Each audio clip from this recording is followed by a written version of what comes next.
pessoal. Esperar o restante do pessoal começar a entrar. Gente, de início foi um pouco de mudança que ocorreu, mas uma mudança bem produtiva. Em relação ao nosso plano de hoje, da Liga, né? A professora Monique, a nossa convidada, ela vai participar pelo Instagram da Liga e conseguimos também ter esse acesso hoje com o Instagram também da Fama, né? Então a gente consegue interligar os dois para que a gente consiga ter essa troca com o máximo de pessoas possíveis, também sobre essa campanha, né, que esse mês ele enquadra e que Monique vai falar bem mais detalhadamente para vocês. E hoje eu queria explicar um pouquinho para vocês sobre a Liga, né, acadêmica, que ela tem um segmento na base de ensino, de saúde e de pesquisa. Então, a nossa Liga, que ela é chamada de LAESP, ela traz esse segmento de pesquisas através de nossos estudantes da Faculdade Fama, tanto da área de enfermagem, né? Hoje nós temos participantes alunos da área de enfermagem, assim como também de farmácia. Então, são várias pesquisas que vêm em vários segmentos também, do qual ele vai proporcionando, né, através de orientações dos professores, né, Raul e Janete e eu, e nós vamos conseguindo, né, construir através do empenho de todos os estudantes da nossa faculdade, dar esse suporte, né, enquanto pesquisa para o aspecto tanto estimular, né, a comunidade, a população, alguns pacientes também da nossa rede pública nesse aspecto do cuidado, né, seja ele com cada área segmentada mediante o trabalho de todas as alunas. Então, nesse mês, nós vamos falar um pouquinho sobre a amamentação, né, que é uma das nossas propostas da Liga, e convidamos a professora Monique, que ela é enfermeira, né, e atua na área de saúde, né, pública também do município, aqui de Serra Talhada, e convidamos a aluna Glenda, que passou por vários momentos, né, de gestação, também, e logo de imediato o ato de amamentar dela e o amor, né, que ela traz por esse ato faz com que a gente logo de imediato pensamos realmente nas duas, né? Monique também está grávida, então é um parâmetro geral de quem realmente está vivendo, né, e que consegue contribuir um pouco com cada um de vocês nessa noite, tá? Então vou convidar aqui Monique para ela dar as considerações delas iniciais em relação a essa campanha, né, que é organizada pelo Ministério da Saúde, pelo SUS, como um todo também, tá? E reforçando, por enquanto que Monique ela aceita o convite, gostaria de pedir a Olá, você. Olá, Monique. tudo Caso vocês tenham bem? alguma dúvida, vocês vão colocando aí nos comentários, tá? Tudo bem, Monique? E você, como é que tá? Estou bem, tá tudo bem, graças a Deus. Maravilha. Então, boa Monique, noite. pronto, já apresentei um pouquinho você, mas Certo. gostaria que você se apresentasse, falasse um pouquinho da sua informação e um pouco da nossa campanha, né? Sim. Desse mês. Então, meu nome é Monique Moura, sou enfermeira, trabalho na atenção básica, estou me especializando em UTI neonatológica e pediátrica, trabalhando bastante em relação à questão do aleitamento. Depois do início da gestação, comecei a fazer alguns cursos assim em relação à amamentação, à parte, a período gestacional, que já é uma fase que do trabalho é uma parte que me agrada muito, é o que eu mais gosto, pediatria e obstetrícia, até no PSF, nos pré-natais. Então, é com muito prazer que a gente vem para falar sobre o tema, dividir um pouco e aprender um pouco mais em relação à questão da amamentação, que é muito importante e ter um mês específico. Claro que a gente deve trabalhar a questão da amamentação diariamente, principalmente a parte educativa de apoio e orientação. Mas ter o mês de agosto como referência é fundamental, porque isso faz com que a saúde, principalmente a atenção primária, dê mais atenção ao tema e auxilie mais essas mulheres nesse processo do aleitamento materno que a gente acha tão simples e fácil, mas que na realidade, quando a mulher está passando por essa fase, está vivenciando, a gente sabe que nem sempre vai ser. E ela precisa desse suporte, principalmente de uma equipe repleta de profissionais que tenham carinho pelo tema, que procure se aperfeiçoar em relação a isso e colabore durante esse processo de apoio do aleitamento materno. A questão da implementação do mês do aleitamento materno a se trabalhar é bem interessante. Foi instituída uma lei no início dos anos 90, a Lei 13.435 de 2017, essa última agora, que ela instituiu a questão de trabalhar e incentivar mais e dar mais atenção à questão do aleitamento no mês de agosto. E a cor dourada é bem interessante porque muitas vezes, principalmente no postinho, os pacientes perguntam o mês de cada cor, né? Porque a gente decora as coisas com as cores e eles perguntam, mas por que essa cor? É um dos meses que eu acho mais interessante, assim, com significado ímpar. Falando sobre a questão do padrão ouro, por isso que usam o dourado. Representa a questão da qualidade do padrão ouro do leite materno, porque é algo inquestionável em relação aos benefícios. Então, é um mês bem importante assim para a família e para a comunidade, porque a gente não deve trabalhar a questão da orientação do aleitamento materno apenas com aquela mulher que está no processo de amamentar, mas com ela desde a gestação e incluir a família nesse processo e a comunidade. Porque a gente precisa da colaboração das pessoas que estão ao redor e tendo contato com essa paciente para também ser apoiador dentro do domicílio, como membro da família. Então, é um tema que a gente não vai direcionar apenas a mulher nesse período de aleitamento, nesse processo de amamentação. Na unidade de saúde, a gente começa orientando as mulheres desde a gestação. Existem vários mitos em que as mulheres precisavam eram orientadas a passar buchas nos mamilos, diziam que iam deixar o mamilo mais forte, que quando ela ganhasse o bebê, que começasse o processo da amamentação, o mamilo estaria mais rígido, mais forte e não racharia. Isso é um mito, pelo contrário. Isso traz mais sofrimento para a mulher no processo do aleitamento. Então, a orientação que a gente faz durante a gestação como preparação para o aleitamento materno é apenas a mulher hidratar a mama em si, mas não fazer a hidratação direta do mamilo e da areola. Porque se você deixa esse tecido um pouco mais ressecado, ele vai ficar um pouco mais rígido e durante o processo do aleitamento ele tende a ter menos complicações, menos inflamações, menos fissuras, que aí já leva a evitar a paciente a ter que estar usando pomada, a ter dificuldade e dor no processo do aleitamento. Então, é muito importante que a gente oriente que não existe um segredo ou algo fora do normal para se preparar a mama para o aleitamento materno durante a gestação.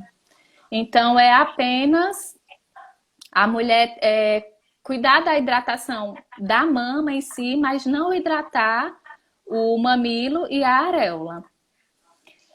Quando a gente fala dos benefícios...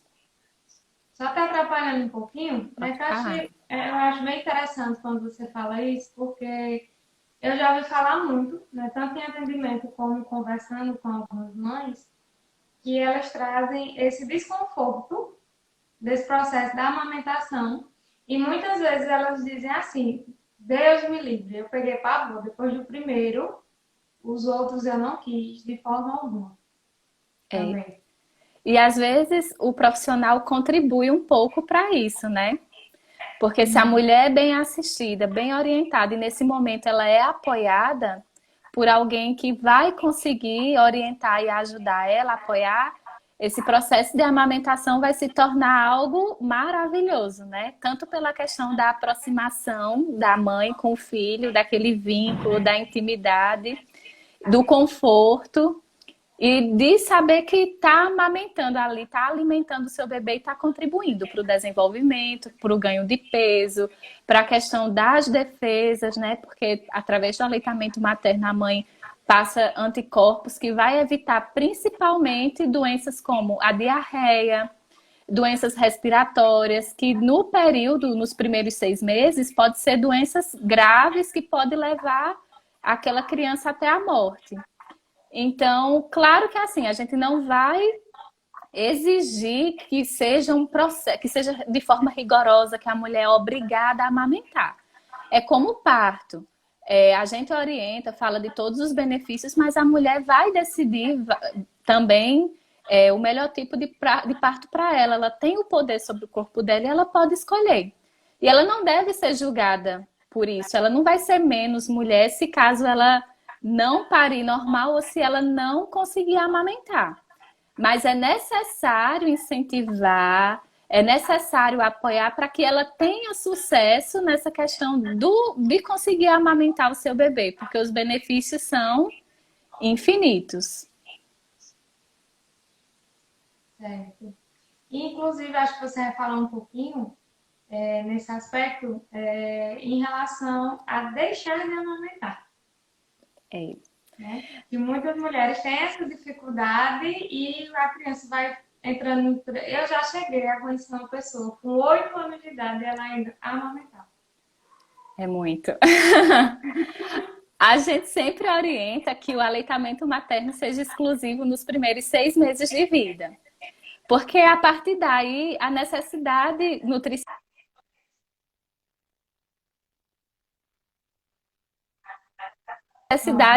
nutricional da criança voltou? Deixa eu ver aqui. Sim. Se tu consegue meu. Porque a necessidade nutricional da criança é outra. Então já começa uma nova fase alimentar. Mas o aleitamento materno, ele continua nesse processo da alimentação. Então a gente sempre orienta, amamenta exclusivamente até os 6 meses. E a partir daí vai ser introduzido alguns alimentos, mas, se possível, até os 2 anos, conseguir conciliar a amamentação com essa nova nutrição é o ideal para a criança. Pode passar dos 2 anos? Pode, não tem problema. Mas nessa fase já não é tão confortável mais para a mãe, né? Tá com uma criança mais de 2 anos amamentando. E parece que quanto maior eles ficam, mais difícil é para se retirar essa mama. Então a gente sai optando por tudo. Band-aid no mamilo para dizer que tá dodói, que a mãe não pode mais amamentar, que é uma coisa que funciona bem. O que não funciona muito bem é colocar igual muitas mães fazem, né? Que é uma judiação. Pimenta, alguns molhos, ketchup, que acaba mexendo um pouco com o paladar da criança. Mas existe formas, sim, que pode contribuir e ajudar. Não é uma fase fácil. Assim como não é fácil começar, tirar também não é fácil. Então, essa mulher precisa de apoio. Ela precisa entender a fase que ela se encontra para que ela não sofra tanto, né? Nem no processo de iniciar o aleitamento materno e nem na fase de parar de amamentar. Porque eu percebo muito essa dependência, né? Essa dependência que muitas vezes a mãe traz, por ser uma sensação que ela se completa, eu não quero perder. É como se eu não quisesse que, além de não querer que o filho cresça, também, né? A gente se prende ali àquela dependência, que é ainda como se ele dependesse de mim. Sim. Nesse processo. Às vezes, é verdade. Às vezes a gente observa muito que não é tanto nem a criança, mas a mãe. Pela questão do super cuidado, da proteção excessiva, muitas vezes. É bem complicado. Mas aí a gente, no dia a dia, como profissional de saúde, vai vendo cada caso e vai tentando de forma individualizada, colaborar com cada um e ajudar na questão do amamentar com qualidade. É uma coisa muito importante que as pessoas precisam saber em relação ao aleitamento materno, é que o aleitamento ele não está simplesmente para alimentar a criança. Ele faz parte do desenvolvimento, do crescimento, do ganho de peso ideal, como proteção de algumas doenças, porque as crianças que mamaram exclusivamente até os 6 meses de vida, até mesmo na fase adulta, elas tendem a não sofrer com a obesidade, com diabetes, com problemas respiratórios como a asma, por exemplo. Então, são benefícios importantíssimos assim que o aleitamento materno pode oferecer à criança. Tanto a questão da arcada dentária, de deixar os dentes mais fortes, como da formação da face, pela questão do esforço que a criança tem que fazer no processo de sucção e trabalhar toda a musculatura do rosto. Então, contribui para o desenvolvimento orofacial, o fortalecimento dos dentes, a questão da nutrição, a proteção, porque a imunidade é outra, com certeza. Diarreia, que é algo que os pais sofrem muito, principalmente quando oferecem fórmulas. A mãe que amamenta já não tem tanto problema com diarreias. É muito raro a gente pegar uma criança que tem um aleitamento materno exclusivo, que a mãe faz exclusivo mesmo, que não oferece nem água, a criança chegar apresentando diarreia. E quando a gente começa a acompanhar na unidade de saúde, pela puericultura, fazer o acompanhamento de puericultura, é muito visível para a gente, assim, a questão das escalas de acompanhamento que a gente utiliza, dos gráficos, tanto de desenvolvimento, de crescimento, a questão, quando a gente pega o prontuário que vai ver a questão das patologias, é visível que a criança adoece bem menos. Até a questão de uma simples gripe é mais raro. Uhum. E nesse ponto, né, Monique, o que é que tu conseguiria trazer aí da memória, uma experiência de algo que te marcou? Tu lembra de algum fato Que da me tua marcou em prática? relação à amamentação, Sim. tem vários. Mãe que chora.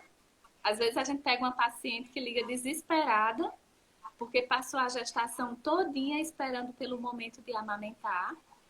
E quando chega em casa, acho que é o que eu mais vejo.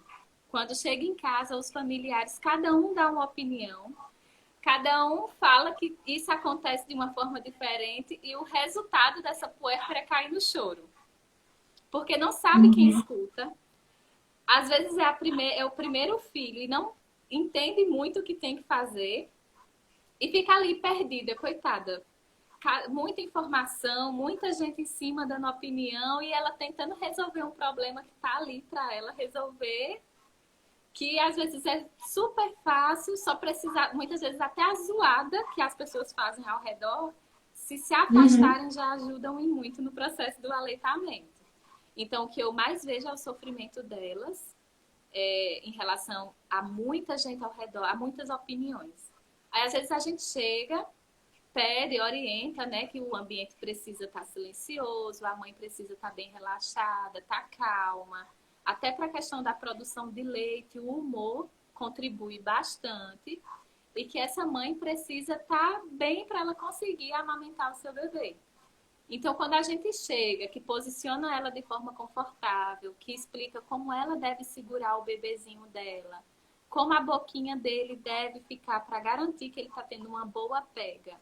Porque se a partir do parto, do pós-parto imediato, se a gente já começa esse processo de amamentação com a pega correta, a mãe não vai sofrer com fissuras na mama, não vai ter tanta dificuldade em começar esse processo de amamentar.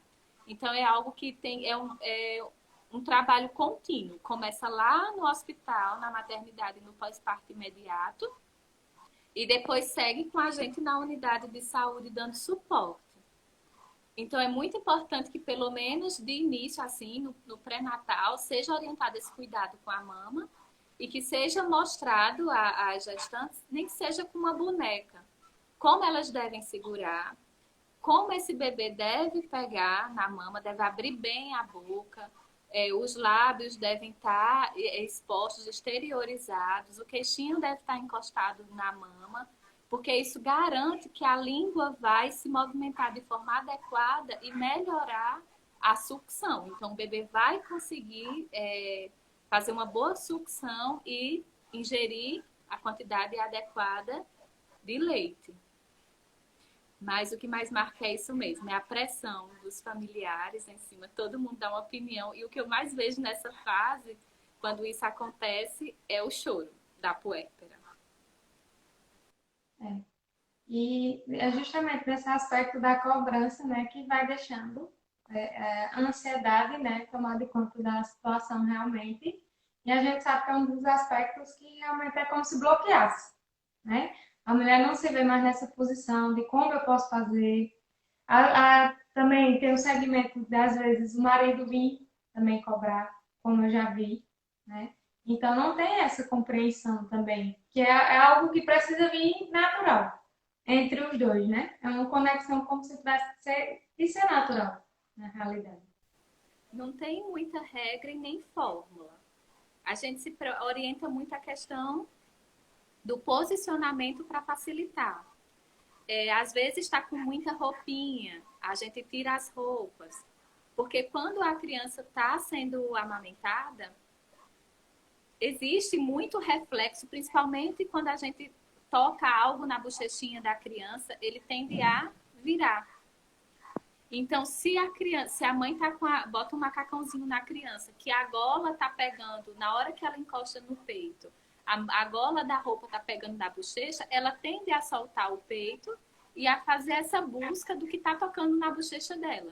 Então, tem criança que no início da amamentação, a mãe vai amamentar a criança sem roupinha, até para facilitar, até para ter o contato mais direto com a pele da criança e a pele da mãe.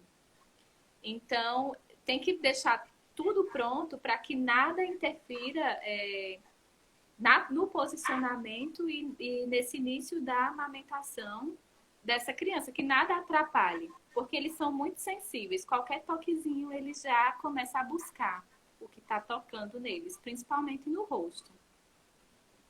No rosto e nos pés. Isso. Até porque é uma nova dimensão, né? Como a psicologia traz nesse aspecto de ser algo novo. Que ele vai sentindo ali, ele saiu daquela zona que ele se encontrava. Então, qualquer alteração, né, vai fazendo com que ele traga esse aspecto de buscar, muitas vezes, de se assustar também, né, que pode acontecer. Tudo isso são reflexos normais e que é interessante que a criança apresente, porque aí a gente sabe que está tudo bem. É muito importante, muito interessante, assim.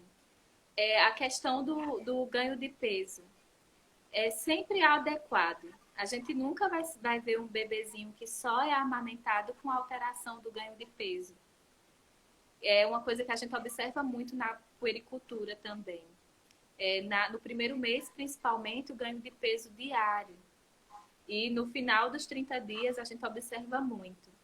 Então, o aleitamento, ele não tem muita regra, por isso que às vezes a mãe diz assim, mas eu tenho que oferecer a mama a cada 2 horas, eu tenho que oferecer a cada 3 horas. Não. Principalmente nos primeiros 2 meses, o bebê não tem muita hora, assim, para se alimentar. Com o passar do tempo, a mãe vai conseguindo controlar. Mas, na verdade, o aleitamento materno é demanda livre. É na hora que o bebê quiser, que a mãe estiver ali presente, que ele estiver demonstrando que quer ser amamentado, que quer mamar, a mãe vai oferecer a mama. Não tem restrição, não tem hora, não tem quantidade. A quantidade ele é quem vai dizer, a hora ele é quem vai dizer. E o importante é ter o controle assim, principalmente no momento do sono. Para que não seja aquela criança que vá no decorrer dos meses, conforme vai crescendo, também se tornando dependente da alimentação noturna. que aí isso não faz bem Sim. para o bebê. Mas nos primeiros meses a gente vai ver muito as mães amamentando, muitas vezes até tarde da noite ou pela madrugada, mas com o passar dos tempos, dos meses, dos dias, a gente vai vendo que isso vai sendo extinto pela própria criança, principalmente se a mãe construir uma rotina, porque é importante construir uma rotina para a criança. Ter mais ou menos uma hora de acordar, de amamentar. Não que chegou aquela hora e a criança não acordou, a mãe vai lá acordar. Ou a criança está caindo de sono e a mãe não vai deixar dormir. Mas que ela crie aos poucos uma rotina, nem que seja mudando o horário da criança a cada 10 minutos, a cada 15 minutos, até que ela chegue no horário que ela acha que é ideal para a rotina da criança e da família. Dormir mais cedo, até mesmo porque bebê dorme muitas horas. Então, a partir do momento que se cria uma rotina, que organiza mesmo, faz tudo direitinho para o bebê, então ele já vai tirando essa parte da alimentação noturna, que não é o ideal. E começa a se comportar conforme a rotina da família. Vai ter hora de dormir, hora de mamar, e depois é muito mais tranquilo para a mãe. E para o bebê também, né? Porque consegue descansar. Uhum. Ótimo. Eu acho que foi bem. Tu quer acrescentar mais alguma coisa referente à temática, tu que possa dar alguma orientação ao pessoal? É importante que as pessoas elas levem em consideração que a amamentação, além de ajudar financeiramente, ela contribui muito mais ainda para a saúde do bebê. Que as mães não desistam com facilidade, que quando elas tiverem dificuldade, elas procurem um profissional que possa ajudá-las, assim, nessa fase que não é fácil, mas que é muito importante para ela e para o bebê, e que não desista tão fácil. Não é simples, mas se for feito tudo com muito carinho, com muito cuidado, com uma orientação correta e com uma pessoa que possa instruir ali naquele momento, vai ser gratificante demais a amamentar. E elas vão conseguir amamentar os filhos até quando elas disserem que não quer mais, porque elas têm esse direito também. Ela, junto do bebê, vai. Muitas vezes, até o próprio bebê deixa de mamar por conta própria. Chega numa determinada fase que eles já começam a demonstrar recusa pelo peito. E isso é normal, acontece, é natural. Quando isso acontecer, principalmente após os 6 meses, que pode acontecer devido à introdução de outros alimentos, ela vai começar a fazer uma nova rotina alimentar e também não vai ter problema se o bebê se recusar. Ela não precisa. O ideal é que se faça o exclusivo até os 6 e mantenha a mama pelo menos até os 2.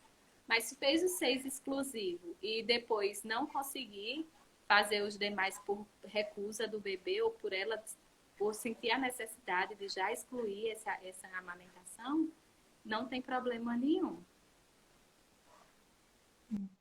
E não se sentir, eu acho que quando você traz, Monique, esse aspecto de procurar ajuda profissional, que a gente ainda vê muita restrição em relação a isso. É como se eu estivesse me sentindo impotente porque eu não consigo fazer isso, que é uma coisa natural. Então, a gente sabe que ainda existem esses paradigmas, infelizmente, na sociedade, que elas estejam abertas a isso. Aqui realmente procurar ajuda quando for necessário, né? Sim. E ter sempre, o que eu sempre falo para as gestantes que eu acompanho. Se tem muita vontade de amamentar, a gente vai começar a se preparar para isso. Mas se quando chegar lá, tentar de todas as formas e não der certo e não conseguir, porque vários fatores podem interferir na questão da produção do leite, enfim, ela não jamais ela deve se culpar por isso, né? É um processo Uhum. natural que pode acontecer, como também pode não acontecer.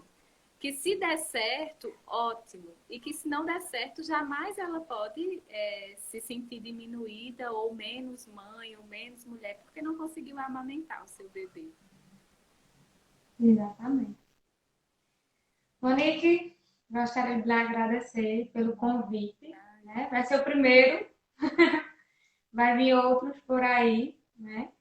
Eu acho que foi bem enriquecedor, com certeza, sua fala, né, para todo mundo, em forma de orientação, para os nossos discentes também, né, da faculdade, e nossas meninas aí que estão à frente da Liga, né, em pesquisa.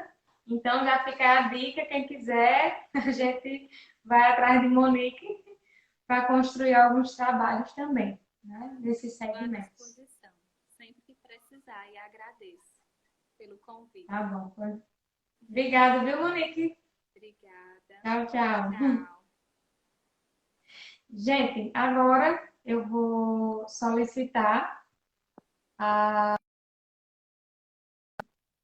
Glenda para ela estar falando um pouquinho agora desse processo, né, da amamentação, de como foi para ela e essa experiência, né, Glenda, que é nossa aluna da Fama e assim como também é mãe de 3 pequenos e ela vai se apresentar aqui para todos vocês. Eu vou convidá-la agora.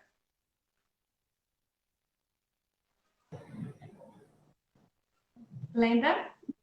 Oi, Boa noite, Glenda. boa noite. Nem parece mãe de 3, né? Aqui Aí nos braços. não falta pelo menos um. Ótimo. Glenda, eu gostaria da tua contribuição hoje em relação ao processo de amamentação, de como você percebeu, né, essa experiência, que você desse o seu relato, né? De uma forma bem Certo. pessoal. Boa noite, primeiramente a todo mundo. Como a Amanda já falou, eu sou estudante da faculdade. Eu faço enfermagem no 7º período. Sou doula por formação e sou mãe de 3 pequenos, como ela mesma disse. E a amamentação, para mim, eu tive 3 experiências. Assim como os partos foram diferentes, as gestações foram diferentes e cada amamentação foi única. O meu primeiro, eu tive a dificuldade do início, né? Era a primeira gravidez, era tudo muito novo, tanto para o bebê como para mim. E uma coisa que a gente aprende é que tudo durante a gestação e durante a maternidade, ela começa na nossa cabeça. O parto, ele começa na cabeça e a amamentação também começa na nossa cabeça. Porque o mundo, os fatores externos, eles fazem de tudo para que a mãe não amamente, infelizmente. Eles fazem de tudo para desencorajar a mulher de que ela tem esse potencial e de que ela pode amamentar o seu filho. E no meu primeiro eu tive muita dificuldade, porque eu já ouvia durante a gestação: ah, seu peito é pequeno, você não vai ter leite. E isso ia me frustrando, porque o tamanho do meu seio já era um motivo de me deixar grilada durante toda a minha vida. E foram me visitar depois que o bebê tinha nascido e olharam para minha cara e disseram: eita, tu nem tem leite, né? Porque teu peito é tão pequeno. E aí a mãe que está com um bebê novo dentro de casa, que não sabe de muita coisa, a primeira coisa que ela faz é desacreditar do seu potencial. Ela desacredita do seu leite, ela desacredita da sua força e da sua capacidade. E no meu primeiro eu cheguei a comprar uma lata de leite, porque eu achava que o meu leite não estava dando, que o bebê estava chorando com fome. E foi só aquela lata e pronto. Nunca mais comprei nem para ele, nem para nenhum outro.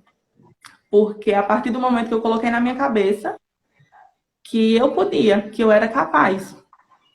E assim, quando a gente busca informação, como o Monique falou aí, coisas riquíssimas, informações importantíssimas para quem já é mãe, para quem ainda não é mãe, mas que pretende ter filho um dia.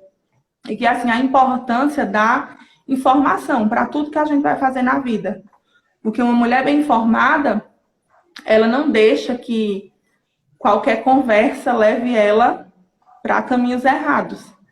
Então, quando você se informa, quando você acredita, quando você sabe que você é capaz, Quando você sabe que o início é difícil, porque o início é muito difícil.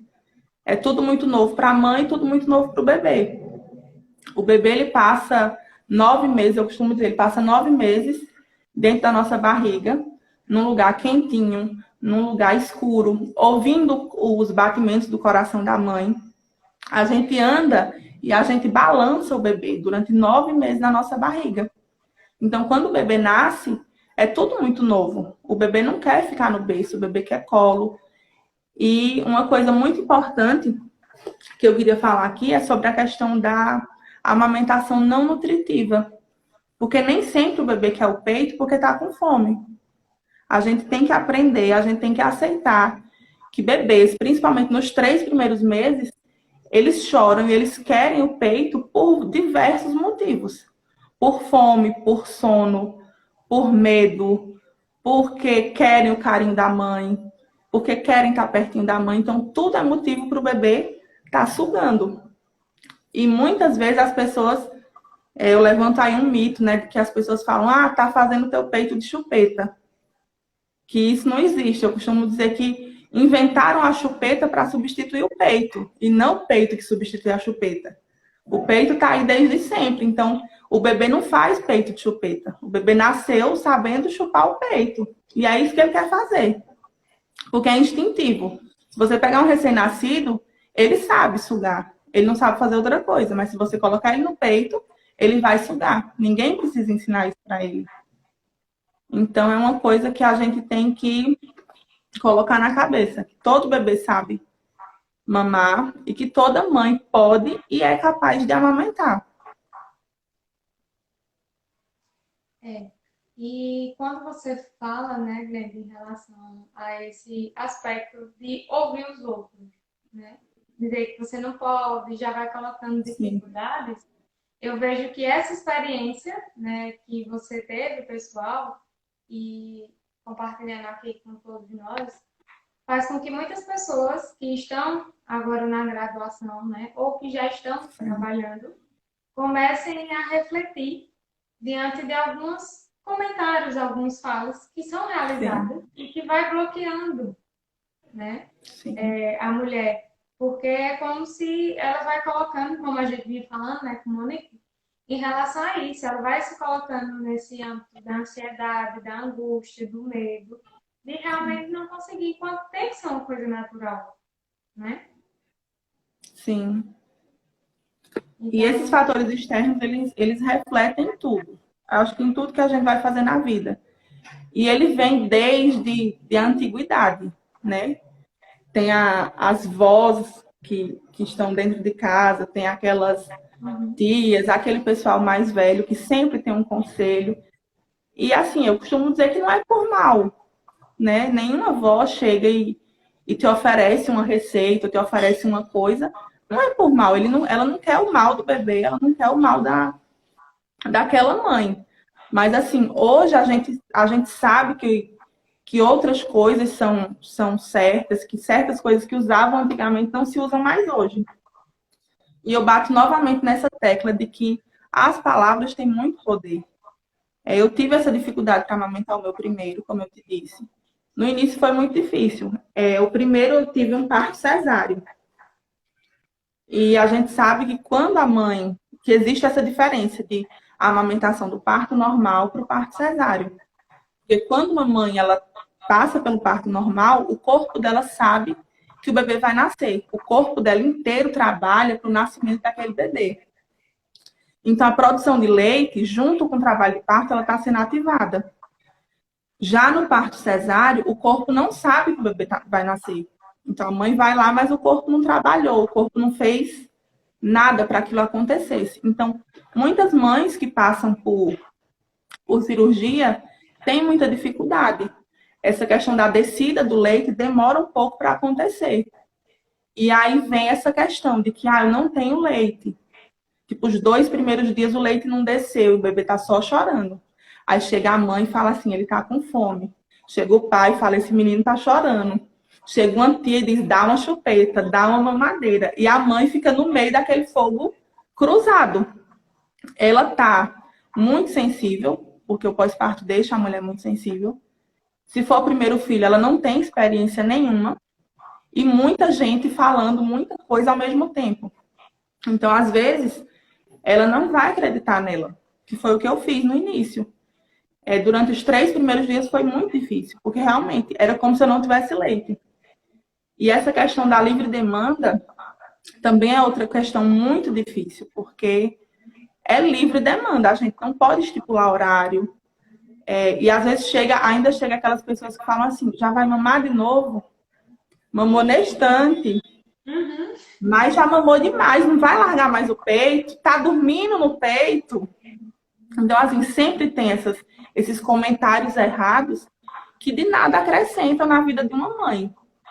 Então, o conselho para quem está assistindo, que eu sempre falo, é que quando você vê uma mãezinha que quer amamentar, que está se esforçando, então, assim, tome cuidado no que vai falar, tome cuidado nas palavras e tente ajudar, tente apoiar essa mãe, tente dizer que ela pode, que ela consegue, porque palavras positivas fazem muito bem.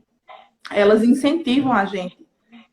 E com os outros filhos, eu já tive uma experiência totalmente diferente, né? Os outros 2 foram partos normais e eu já tinha a experiência do primeiro. Então, eu já tinha na cabeça de que eu queria amamentar e que eu podia amamentar e que o meu leite era suficiente. Então, tipo, hoje, podem falar o que quiser. Eu sei que eu posso e eu sei que o meu leite supre. Eu amamentei todos 3 até os 6 meses, em livre demanda, sem dar água, sem dar chazinho, sem dar nada, absolutamente nada. E meus filhos eram muito saudáveis, a gente vê o reflexo disso. A gente, enquanto mãe, a gente vê, enquanto profissional. Como o Monique falou, uma criança que ela é amamentada pelo leite materno, dificilmente ela apresenta alguma doença, alguma diarreia. Meus filhos, até 1 ano de idade, nunca tiveram nada de escorrer nariz, de ter diarreia, de ter gripe, nada, nada, nada. E a gente sente a diferença quando a gente observa uma criança que foi amamentada e de uma criança que não foi amamentada. E vale salientar também, já que eu estou falando isso, que para as mães que não puderam ou que não conseguiram de alguma forma, porque não quiseram ou porque não conseguiram, não se sentir triste também. Porque esse mês eu fiz várias postagens sobre amamentação e recebi muitos comentários falando, mas eu não consegui, meu bebê tá bem, eu não pude, vocês não falam das mães que deram mamadeira, vocês estão excluindo a gente não é menos mãe por isso. Então, assim, vale salientar que não, que as mamães que não deram peito, que deram mamadeira, elas não são menos mães. Só que a gente fala do aleitamento por ele ser o melhor, por ele ser o alimento mais rico para aquela criança. Como a gente sabe, ele é considerado a primeira vacina do bebê. Porque o primeiro leite que sai, ele é rico em anticorpos. Então, a gente considera que ele é a primeira vacina que o bebê toma. Então, se a mãe também não pôde amamentar, ela não precisa se sentir frustrada ou menos mãe por isso. Eu acredito que cada mãe faz o que pode. Eu acho que elas dão o máximo. E se não conseguir também, tá tudo bem por isso. Os outros 2 teus, Bianca, só foram por 6 meses mesmo? Ou tu estendeu um pouquinho o período da amamentação? Bem interessante a sua pergunta. O meu primeiro mamou até quase 3 anos. Quando eu engravidei do segundo, ele estava com 1 ano e 1 mês. E ele ainda mamava. E aí eu continuei amamentando ele grávida. Que é uma coisa muito interessante de se falar aqui. Porque é um mito que as pessoas carregam até hoje, de que não pode amamentar quando está grávida. Então, vale salientar que pode, que as mães que estão grávidas, elas podem continuar amamentando seus filhos, com a ressalva de orientação médica, se aquela mãe não tem nenhum problema de saúde, se ela não tem risco de aborto, se ela tem uma gestação tranquila e saudável, e se ela quiser, ela pode amamentar tranquilamente, e eu sou prova disso. As pessoas dizem, o leite fica ruim. Se ficou ruim, ele não achou ruim, ele não deixou de mamar. O leite seca. O meu não secou. Eu acabei tirando a mama dele quando eu estava com uns 6 meses, porque eu estava cansada já, por esgotamento mesmo. Eu estava com uma barriga imensa e amamentando um menino gigante em cima de mim. E aí eu decidi tirar a mama dele. Só que aí quando o outro nasceu, ele voltou a mamar. E eu amamentei os dois, que é outro tabu que as pessoas têm, é que não pode amamentar os dois, porque o mais velho vai tomar o leite do mais novo. E que assim, a gente tem que se informar, porque isso não é verdade. Eu amamentei os dois por muito tempo e o único problema que eu tive foi o cansaço, porque é desgastante. Quando eu tirava um, tinha o outro. Tinha a demanda do recém-nascido chorando, aí toda vez que eu ia dar pro bebezinho, o outro chegava querendo também. E aí foi ficando desgastante para mim. E eu acabei tirando, não, deixei de amamentar os dois, mas consegui fazer isso durante muito tempo. E o mais novo deixou de mamar. E se eu quisesse, até hoje o mais velho mamava. De boa. Porque às vezes ele olha para mim e fala assim: mamãe, deixa eu dar um beijo no teu peito. Aí vem, faz carinho, dá um beijinho. Digo só um beijo. Mas para mim foi muito tranquilo isso. E as pessoas falavam muito também. A gente sempre escuta de que não pode, de que o bebê vai nascer magro porque o outro está mamando. E a gente sabe que uma coisa não tem nada a ver com a outra, porque o bebê está na barriga sendo nutrido de outra forma e o leite vem de outra forma também. Uma coisa não tem nada a ver com a outra. E é bem interessante que você conseguiu pontuar, né? A hora, não, agora eu tenho que parar. E que é muito importante, né? Ter esse processo de concentração. E ir procurando, né? Também, como você trouxe, instrução em relação a isso. Acho que é bem importante. Né? Não ter vergonha de perguntar realmente aos profissionais e estudando também em relação a isso, porque nós precisamos ter esse equilíbrio, né? Tanto você conseguir equilibrar teu mental, né? De assumir, não, tá na hora de parar, eu preciso descansar, tá ficando sendo um movimento cansativo, assim como também você foi indo de acordo com as necessidades deles, né? Então, acho que foi muito, muito interessante. Você traz até outro ponto que o pessoal começa a refletir, né? Um maior, o outro bebezinho, antes você grávida e sustentar, né, ainda esse processo de amamentação de outro. Né? Acho que foi bem interessante. O pessoal começa a ver 3 dimensões diferentes. Sim. Também, processo da amamentação. Né? Glenda, tu gostaria de acrescentar mais alguma coisa da tua dinâmica ou deixar uma mensagem final para o pessoal? Eu queria agradecer pela participação.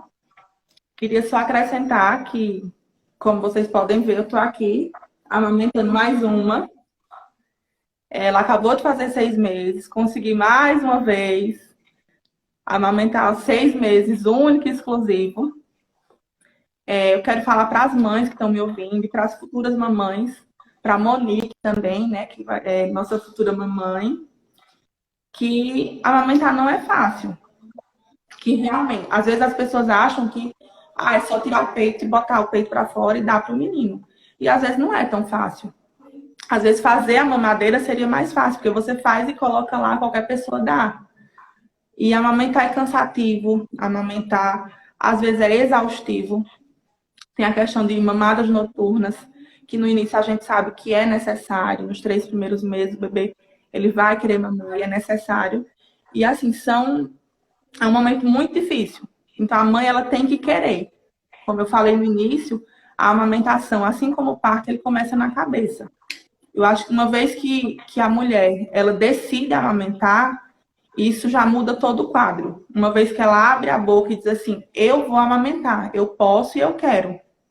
Então já é uma decisão dela. Então ela já começa mais confiante, ela já tem confiança nela mesma. Porque não é fácil, como eu já falei, é cansativo. E durante todo esse percurso a gente vai achar muita gente para colocar a gente para baixo, para dizer que a gente não consegue, que o leite é melhor.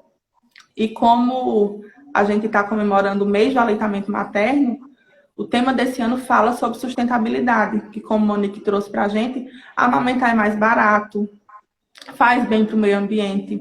Se a gente for pesquisar o tanto de coisa que é gasto para produzir o leite artificial, para produzir lata, para a gente esquentar a água no fogo, a energia elétrica, o tempo que a gente perde. Então, assim, amamentar faz bem para a mãe, faz bem para o bebê e faz bem para o meio ambiente. Então, assim, vale a pena tentar. É um momento maravilhoso. Quem amamentou já sabe e já pôde passar por isso. A mãe cria um vínculo com o bebê. É uma aproximação que a gente tem, é um momento que a gente tem. Eu, enquanto mãe de 3, só pude amamentar sossegada o primeiro. A partir do segundo já foi tudo muito conturbado. Às vezes você está amamentando um, tem outro aqui em cima, mas ainda assim continua sendo gratificante, continua sendo uma coisa muito positiva e que traz um vínculo para a mãe e para o bebê. E estamos aqui, amamentando até enquanto der, para mim e para ela.